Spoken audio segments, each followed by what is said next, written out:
Hi, my name is Sasha and I come from Ukraine, from Kharkiv. And today I want to tell you a story about my city. It's located right next to the border with Russia, 30 kilometers from there. This is the second largest city in Ukraine. And due to its history and geography, predominantly Russian speaking. This is a very beautiful city. As you can see in the pictures, it's extremely green. There are lots of parks and forests, flowers all over. You can even see today, during the war, people planting flowers right in front of their buildings in the streets because they want the city to stay beautiful even during the war. People love their city very much. And in 2022, when the full-scale invasion began, it was considered a major target for Russian militaries, not only because it's large and predominantly Russian speaking, but because it's a hub of industry and intellect.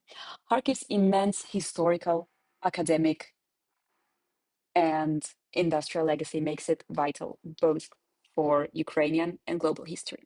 The very first University of Ukraine and the third one in Russian Empire was built in Kharkiv in 1804. This city has been home for three Nobel Prize winners in biology, economics, and physics. In the USSR times, Kharkiv was one of the largest science and high-tech manufacturers. Among its scientific achievements, the most famous one is the first atomic nuclear fission in the world, which took place in 1932. Kharkiv was a massive industrial center for the USSR, especially in the field of aerospace and turbine manufacturing. It produced rockets and tanks that, ironically, have been used against Ukraine and Kharkiv until today. On the first day of war, I was home in Kharkiv in Ukraine with my family. I had holidays after my semester from the university and looked forward for a nice family vacation. Unfortunately, it didn't go as planned. On the first day, we had to pack our things within a few hours and leave under the sounds of shelling and bombing, not knowing when we're going to come back. On the pictures, you see photos mainly from the city center. These are residential buildings, schools, kindergartens, hospital, offices. Everything has been a target almost daily for the past more than 3.5 years. The picture you see in the middle below is actually a residential building right in front of my school. I know several families who used to live there. Today, their apartments are just a photo zone for journalists. The Russians entered the city in the very beginning. People who stopped the invasion on the Ukrainian side were not militaries. These people were not an army. Unfortunately, our army was too small and weak to be able to hold this kind of pressure on all the fronts. These were regular men and women who had to protect their homes. They were fathers, workers, regular people who had to protect their families, their children, their parents. Men and women of all ages joined defense forces because no one else could protect them. Let me show you the population dynamics of the city, which tells the story of a city that refuses to die. In the very beginning of the war, actually before the full-scale invasion, the population was a bit more than 1.4 million people. As the invasion began, most people left the place and only around 300,000 people stayed. Over time, people were coming back. And today, the population we're looking at is around 1.2 million people, which shows immense resilience and hope. Despite daily shelling, Kharkiv is alive. Families are coming back to build their future in their hometown. As I mentioned before, in 2022, ordinary men, fathers, husbands, engineers, teachers, took up arms to defend their home. These people have never held a gun before, but they had no other choice. Now we face the next great challenge, successfully reintegrating people who have protected our city, and now they're returning back. The only way today to leave the service and come back home is to either be wounded or return from captivity. These people carry deep wounds, visible and invisible, from combat, trauma, and sometimes years of captivity. Veterans return to their families after years of war. Many of them face isolation trauma and loss of identity. We're looking at a population of 60,000 veterans in Kharkiv city and 120,000 veterans in Kharkiv region. This number is growing daily, and we know that once the war is over, hundreds of thousands of them will return home at once. And we need to prepare for this day now. Infrastructure for veteran care is only being born now. Ukraine's resources are correctly focused on war effort. But as a result, a holistic system, support system that these heroes need, mental health, career support, and family, is lacking severely. And this is where Nathan steps in.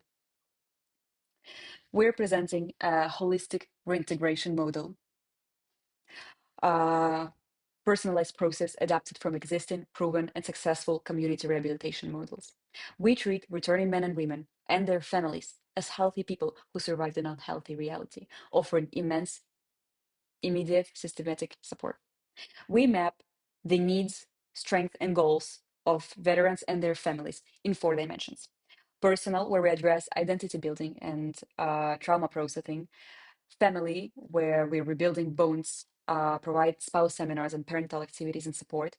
Professional, where employment and skill training are addressed. And community, with a focus on social integration and activities, social group activities with veterans and other civilians. The mechanism that we're using for this project is an individual plan, which is led by two professionals for a program which will last for 6 months.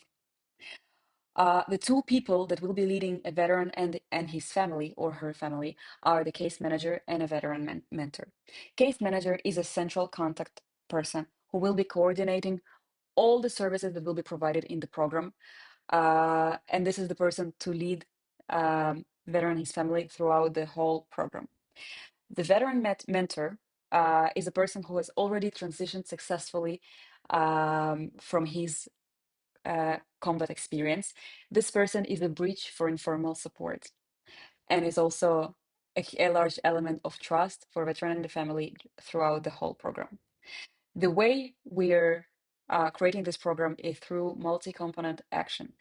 In Kharkiv, there already are a lot of wonderful existing initiatives, which are all built to help veterans and their family integrate to society after the service. Um, these initiatives are extremely scattered and not unified. We're trying to create an ecosystem to make the whole process easier and simpler. We address every part of their life to ensure they don't just survive, but they thrive as vital members of society. Our team has been to Kharkiv, where we have learned about local needs, existing initiatives, and build partnerships. We've met with our partners who gladly agreed to join us in creating this important project. We've also visited a number of volunteering hubs and organizations, met with local activists and local veterans, and learned about the city life today when the war still continues. While Natan brings the knowledge and coordination to this program, it will be successful because it is delivered by our powerful local coalition. You're looking at four of our partners that will be helping us throughout the process. Rotary Club of Kharkiv is our official representative in Kharkiv. They were and are and will be helping us building relationships in Kharkiv and helping with whatever infrastructure we need locally.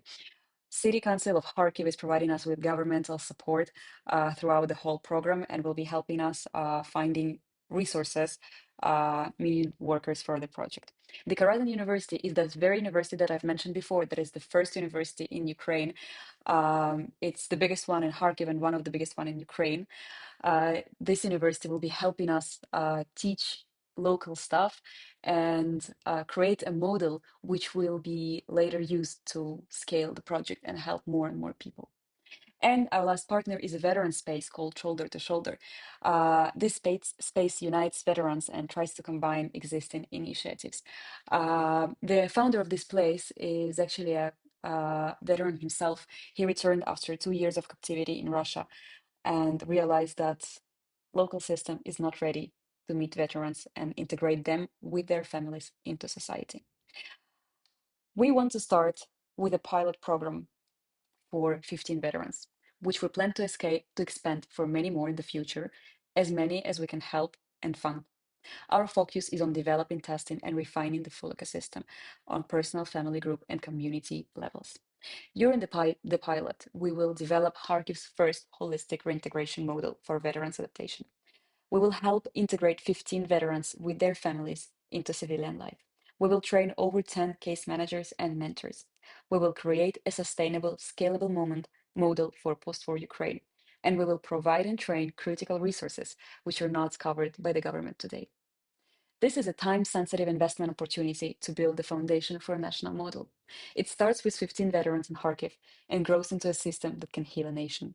We have a plan, we have the partners, and we have the resilience. All we need is your support to deliver the final victory of rehabilitation.